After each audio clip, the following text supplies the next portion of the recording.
하나님 말씀 시편 121편을 같이 봉독을 했고요. 순례자를 위한 노래라고 하는 제목으로 우리 하나님 말씀 증거하겠습니다. 시편 120편에서 134편 그 시편을 세보면 15편이 되는데요. 이 15편의 시편은 특별히 이 시편에서도 순례 시편이라고 부릅니다. 그러니까 한 사람이 순례를 떠나는 그러한 여정, 그런 것들을 그려지고 있어요. 그래서 우리가 시편 120편에서 134편은 이렇게 한 꾸러미로다가 이렇게 읽으시면은 더 큰 은혜를 받을 수가 있죠. 한 사람이 순례를 떠나는 그 이유는 120편에 나와요. 우리가 읽지는 않았지만 거기를 보면은 그 순례를 떠나는 사람이 굉장히 고달픈 삶에 지쳐 있습니다. 그래서 순례를 떠나가지고 하나님을 만나서 삶의 평안을 회복하고 싶어 해요. 특별히 120편은 그 사람이 다른 무엇보다도 사람들에게 얼마나 큰 상처를 받았는지를 보여줘요. 그래서 사람들 때문에 마음속에 큰 생채기가 생기고 그리고 가시가 생겨 있어요. 그래서 평화, 샬롬, 우리가 우리 이 성경에서 늘 이야기하는 샬롬, 평화 가운데 살고 싶지만 사람들과의 관계 속에서 샬롬을 잃어버린 그 사람은 순례를 통해서 그 잃어버린 평화를, 샬롬을 회복하고 싶어 합니다. 우리의 인생이 그렇죠, 여러분. 우리는 모두 고달픈 인생을 살고 있어요. 하지만 우리가 삶이 고달프다고 손쉽게 생명을 놓을 수는 없죠. 날마다 우리가 삶의 의미를 발견하고 평화를 갈망하고 그리고 이것을 이룰 때 우리는 고달픈 인생을 이겨내면서 앞으로 전진할 수가 있습니다. 인생을 그냥 흘러가듯이 살아가는 사람하고 고달픈 인생이지만 인생을 순례라고 생각하면서 인생의 길을 가는 사람의 인생은 같을 수가 없다고 생각을 합니다. 우리는 순례를 떠나죠. 무엇보다도 하루하루 하나님을 만나면, 그리고 우리가 가는 길 가운데 복 있는 사람을 만나면, 그래서 삶의 의미를 발견하고 평화를 이루면 우리의 삶이 복될 것이라고 믿고 우리는 날마다 이렇게 순례의 길을 가고 있는 순례자라고 생각을 합니다. 우리가 오늘 살펴보는 시편 121편의 말씀을 보면은 이 말씀은 혼자서 부르는 노래가 아닌 것을 알 수가 있어요. 왜 그러냐면은 인칭이 나에서 1, 2절에는 내가 뭔가를 고백하다가 3절 이후에는 나를 향해서 다른 사람이 뭔가를 이야기해주는 형식으로 되어 있기 때문에 그렇습니다. 그래서 적어도 두 사람 이상이 주고받는 그런 노래로 구성이 되어 있습니다. 그러니까 순례자가 순례를 떠날 때에 어떤 다른 이가 그 순례의 길을 떠나는 그 사람을 축복해주는 형식으로다가 시편 121편이 되어 있어요. 자, 말씀을 보면은 이제 순례자는 여장을 꾸리고서 순례를 떠납니다. 그리고 그는 순례의 여정을 시작을 하면서 눈을 들어서 앞에 놓여있는 산을 바라보죠. 우리가 대개 이 산은 우리가 그냥 보는 이 산이 될 수도 있지만 날마다 성경에서 나오는 산은 하나님이 계신 시온산, 예루살렘의 그 시온산으로 생각을 할 수가 있습니다. 그가 눈을 들어서 산을 바라보는 이유는 순례의 길을 가는 동안에 삶의 여정 가운데 에세르라고 하는데 도움을 찾기를 위해서 그렇습니다. 그래서 그가 이렇게 고백을 하죠. 내가 산을 향하여 눈을 들리라. 나의 도움이 어디서 올까? 나의 도움은 천지를 지으신 여호와에게서로다. 이렇게 고백을 해요. 그래서 산을 바라보면서 주님 도와주세요. 내가 지금 순례의 길을 떠납니다. 내가 지금 순례의 여정을 시작하려고 합니다. 이 순례의 여정을 잘 마치려고 하려면 주님께서 도와주시지 아니하시면 안 됩니다라는 간절한 마음이 여기에 달려 있다는 것이죠. 여러분들도 지금 인생 가운데 순례의 길을 가고 계신데 이 말씀을 여러분들의 고백으로다가 삼으시기를 바라요. 그래서 우리가 길게 인생을 바라보기도 하지만 매일 아침에 출근길에 집을 나설 때 하나님, 내가 집을 나섭니다. 순례의 길을 떠납니다. 오늘 하루도 주님의 도우심 없이는 내가 살아갈 수 없으니 주님 나를 도와주시옵소서. 이렇게 하고 하루를 시작하는 사람과 그렇지 않은 사람과의 삶은 같을 수가 없다고 생각을 합니다. 할렐루야. 자, 그리고 우리가 보면 3절에서 시점이 바뀌는 것을 볼 수가 있죠.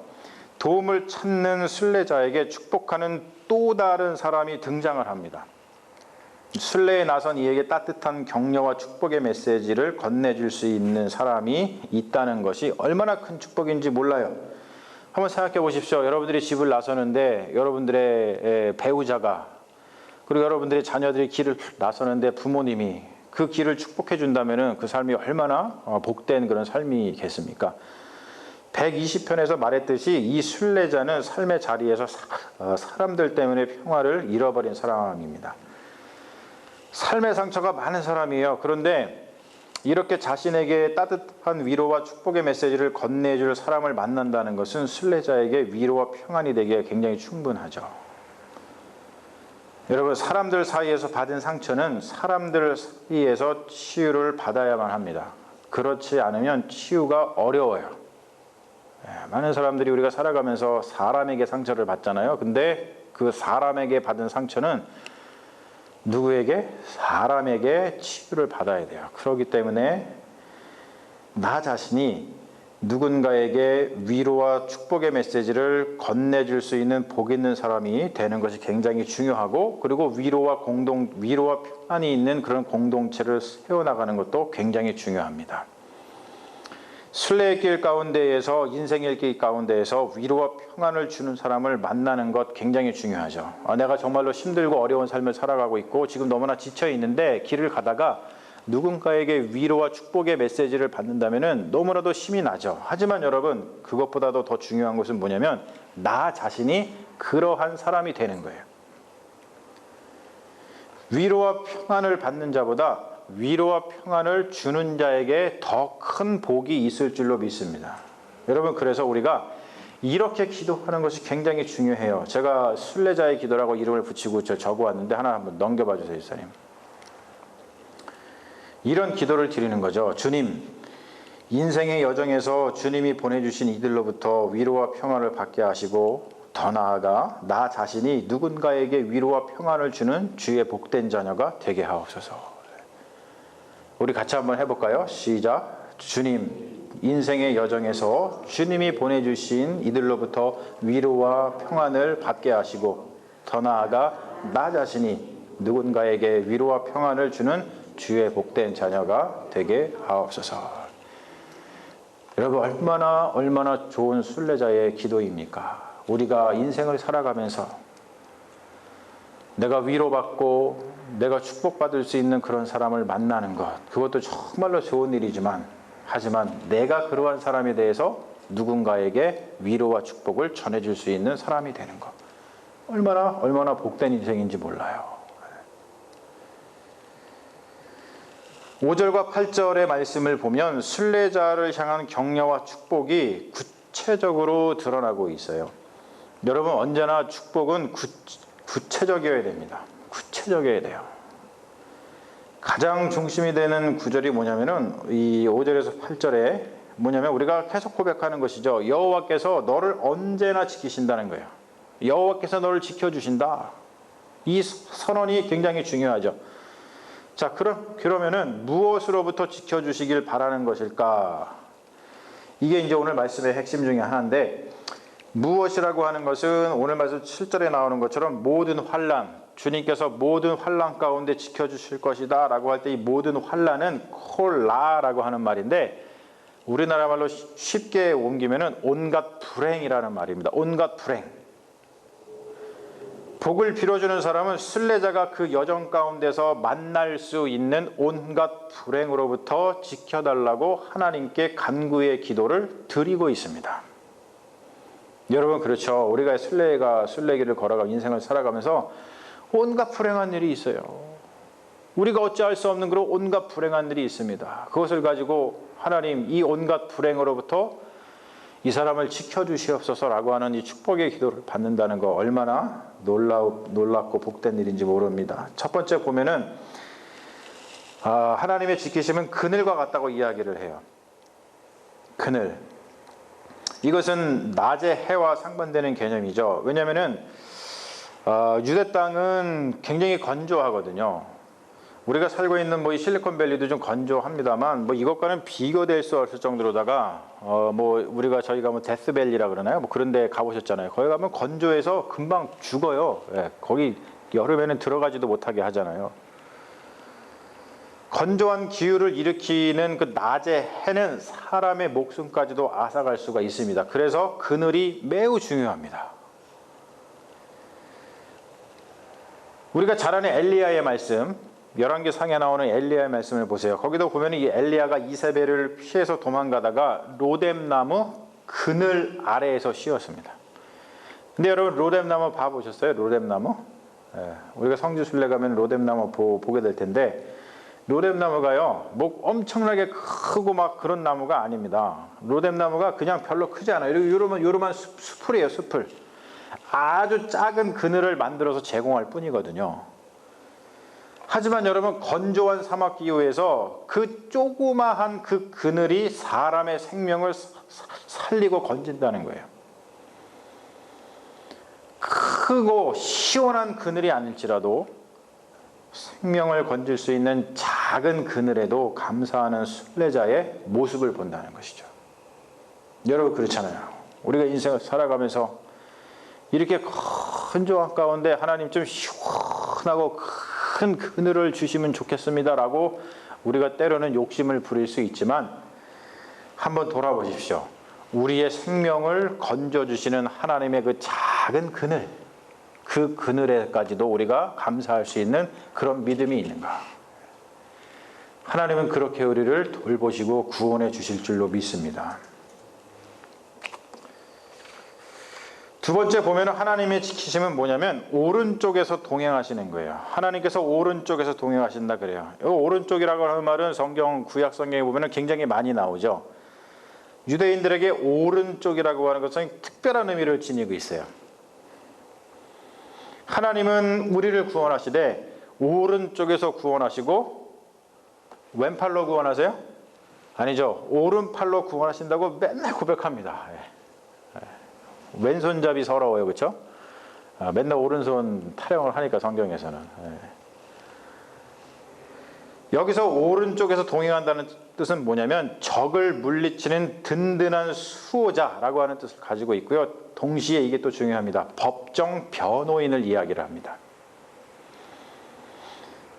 우리가 살아가면서 우리는 우리를 해하려는 수많은 적을 만나죠. 그리고 살아가면서 억울한 누명을 쓰기도 합니다. 그럴 때 하나님은 오른쪽에서 동행하시면서 우리를 그러한 적으로부터 구원해 주시고 우리를 법정 보호해 주시, 우리를 갖다가 억울한 누명에서 살려주시는 그런 놀라운 역사를 하나님께서 보여주신다는 거예요. 그래서 여러분, 참 이렇게 우리가 좀 살아가면 좋겠어요. 우리가 메타포적으로다가 여러분 길을 걸어가시다가 시시때때로 오른편을 바라보십시오. 오른편을 바라보시면서 하나님이 나와 함께 동행하는지를 확인을 한번 해보세요. 하나님, 지금 제 오른쪽에 나와 함께 동행하고 계시죠? 한번 실험해 보세요, 여러분. 여러분 누군가하고 걸어가다가 친구랑 걸어가시든지 아니면 부부간에 걸어가시다가 오늘 말씀을 듣지 않은 배우자분들하고 걸어가시다가 자꾸 오른쪽을 바라보세요. 그럴 때 그 사람이 물어볼 거 아니에요. 야, 너 왜 자꾸 오른쪽을 바라보냐? 그러면 그때 복음을 전하는 거죠. 뭐라고요? 아, 하나님이 내 오른편에 계신지 아닌지 내가 보는 거야. 굉장히 좋은 전략 아닙니까? 한번 해보십시오. 그래서 그때 우리가 하나님께서 우리 오른편에서 우리와 함께 동행하시며 우리를 적으로부터 구원해 주시는 든든한 우리의 수호자시고, 우리가 억울한 일을 당했을 때에 우리 옆에 오른편에서 우리를 변호해 주시는 우리 하나님인데, 하나님이 우리 오른편에 날마다 동행하기를 나는 간절히 바란다고. 이런 믿음의 고백을 하면은 얼마나 잔잔한 복음의 증거입니까? 세 번째, 낮의 해와 반대되는 표현은 밤의 달이죠. 그 당시 고대 메소포타미아에서는 달신이 사람들에게 재앙과 열병을 가져다 준다고 생각을 했습니다. 재앙이라든지 병 같은 것은 우리가 어떻게 할 수 있는 것이 아닙니다. 그렇기 때문에 그것은 신이 주는 벌이라고 생각을 했어요. 21세기를 살아가는 현대인들은 더 이상 재앙과 병을 신이 주는 벌이라고 생각을 하지 않지만, 그렇다고 해서 여러분 불현듯 찾아오는 재앙과 병을 예측하거나 막을 수 있는 것은 아닙니다. 여전히 우리는 재앙과 병 앞에서 속수무책이죠. 불현듯 찾아옵니다. 재앙은. 병도 어느 날 갑자기 불현듯 찾아와요. 아무리 우리가 건강검진을 한다 할지라도 불현듯 찾아옵니다. 그러므로 우리는 하나님께서 우리의 오른쪽에서, 오른편에서 동행하시면서 불현듯 찾아올지 모르는 재앙과 병을 막아달라고 기도할 수밖에 없다는 거예요. 마지막으로 하나님의 지키심은 시간과 공간의 제약을 받지 않는다 그래요. 너의 출입을 지금부터 영원까지 지키신다는 그 말씀 가운데 너의 출입은 공간적인 개념이고 지금부터 영원까지는 시간적인 개념입니다. 이것은 하나님의 전능하심을 고백하는 신앙 위에서 베푸는 축복의 선언이죠. 하나님이 전능하시다는 것을 믿지 못하면 엘샤다이의 하나님이라 그러는데 그 엘샤다이의 하나님, 그 전능하신 하나님을 믿지 못하면 이러한 축복은 해줄 수가 없어요.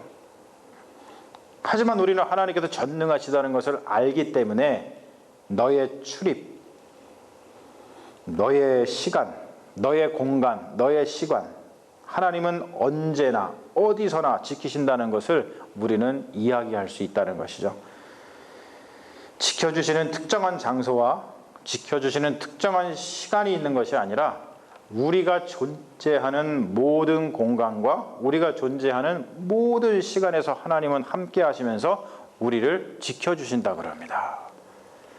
여러분, 이것을 믿기 때문에 마틴 루터 같은 경우는 뭐라 했냐면은 예수 그리스도께서 지옥에 계시면 내가 지옥에 가겠다, 그런 말도 합니다. 왜요? 그 지옥에 간다 할지라도 예수 그리스도께서는 우리를 지켜주실 것이기 때문에 그렇습니다. 그런 믿음이 필요하다는 것이죠. 이러한 축복의 말씀을 들으면서 순례를 떠나는 순례자의 마음이 얼마나 든든했겠어요. 그리고 이 순례를 떠나는 순례자는 이 축복의 말씀을 얼마나 간절하게 마음속에 새겼겠습니까? 여러분, 우리도 순례자의 마음으로 이 말씀, 축복의 말씀을 듣고 우리도 이 축복의 말씀을 마음속에 새겼으면 좋겠습니다. 이 축복은 매우 구체적인 축복입니다. 우리도 우리의 삶의 여정 가운데서 구체적으로 필요한 하나님의 지키심이 있습니다. 그것은 우리 삶마다 다 각자 다르겠죠. 여러분, 그러한 구체적인 축복함, 그러한 구체적인 축복을 서로 빌어주는 그런 가운데 순례의 길을 가는 그러한 복된 순례자가 되시기를 주님의 이름으로 간절히 축원합니다. 아멘. 우리 잠시 기도하겠습니다. 아버지 하나님, 우리 시편의 말씀을 통해서 순례의 길을 떠나는 이가 하나님께 간절히 도움을 바랄 때 또 그 순례의 길을 떠나는 사람을 바라보면서 축복해 주는 이가 하나님의 도우심을 구체적으로 축복하는 이 말씀을 보면서 순례의 여정을 가고 있는 우리도 이 말씀을 마음속에 품기를 간절히 원합니다. 우리 삶 가운데는 정말로 구체적으로 필요한 것이 너무나도 많이 있고 우리가 어쩌지 못하는 삶의 어려움들이 있습니다. 그 모든 것들 우리가 할 수 없으나 하나님께서 날마다 우리의 오른편에 동행해 주시기 때문에 그것을 믿고 날마다 하나님께 간구하고 도움을 원할 수 있습니다. 하나님, 우리가 날마다 하나님께 도움을 간구할 때에 우리 오른편에 동행하시는 우리 주님께서 우리의 발걸음을 지키시고 우리의 삶을 지켜주셔서 우리가 이 신앙의 여정, 이 삶의 순례의 길을 온전히 걸어갈 수 있도록 끝까지 보호하시고 인도해 주실 줄로 믿습니다. 그 믿음 가지고 끝까지 낭망하지 아니하고 소망 가운데, 희망 가운데 이 삶의 여정을 잘 걸어갈 수 있는 믿음의 자녀들 되게 하여 주시옵소서. 감사드리며 예수님의 이름으로 기도합니다. 아멘. 믿습니다.